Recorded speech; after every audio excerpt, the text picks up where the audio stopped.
మీరు ఈ 3 నక్షత్రాల్లో జన్మించారా? ఆరుద్ర నక్షత్రం, స్వాతి నక్షత్రం, శతభిష నక్షత్రం.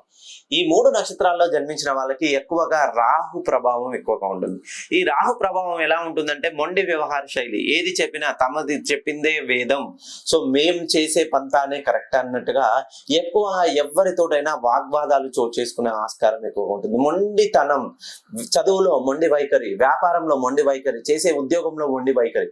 ఈ మొండి వైఖరి వలన, మొండి వ్యవహార శైలి వలన పై ఉద్యోగులతో ఎప్పటికప్పుడు వాగ్వాదం చేసుకోవాల్సి వస్తుంది. ఈ వాగ్వాదాల వలన ఒక్క ఉద్యోగంలో స్థాన మార్పు, ఒక్క చోట నిలకడగా పనిచేయరు. మళ్ళీ వీళ్ళ చేతిలో డబ్బులు ఎంత సంపాదించినా మిగులుబాటు అనేది ఉండదు. 10,000 సంపాదిస్తే 20,000 ఖర్చు. ఈ రోజు ₹1,00,000 సంపాదిస్తే 2,00,000 ఖర్చు. డబ్బులు వస్తాయి, వచ్చిన డబ్బులు వచ్చినట్టే ఖర్చు అయిపోతుండే. ఒక పెద్ద మంచు ముక్క కనుక వీళ్ళ చేతిలో ఎట్లయితే మంచు ముక్క చేతిలో పట్టుకుంటే రోజు రోజుకి కరిగిపోతున్నట్టు వీళ్ళ చేతిలో ఎంత డబ్బులు పెట్టినా కూడా అవి బూడిదలో పోసిన పన్నీర్లానే అవుతుంది.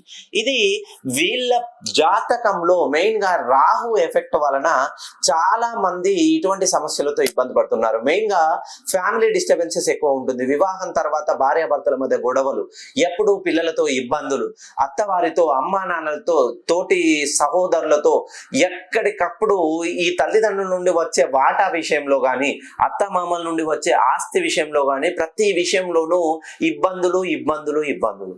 ఇవన్నీ గనక మీ జీవితంలో ఉన్నట్లయితే ఒక్కసారి మీరు నేను చెప్పినటువంటి మంత్రాన్ని 108 సార్లు జపించండి.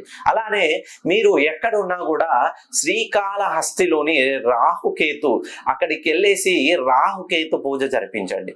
మీకు మీ జీవితంలో ఉన్నటువంటి కర్మలు, దోషాలన్నీ తొలగిపోయి మీ పేరుని సుమారుగా 360 డిగ్రీలకు కరెక్షన్ చేసుకున్న తర్వాత మీకు వచ్చేటువంటి సహచరి అనగా వివాహమైన వాళ్ళకి ఎవరైతే ఉంటాయో వాళ్ళకి ఈ మంత్రం పఠిస్తే మీకున్నటువంటి కర్మలు, దోషాలన్నీ తొలగిపోతాయి.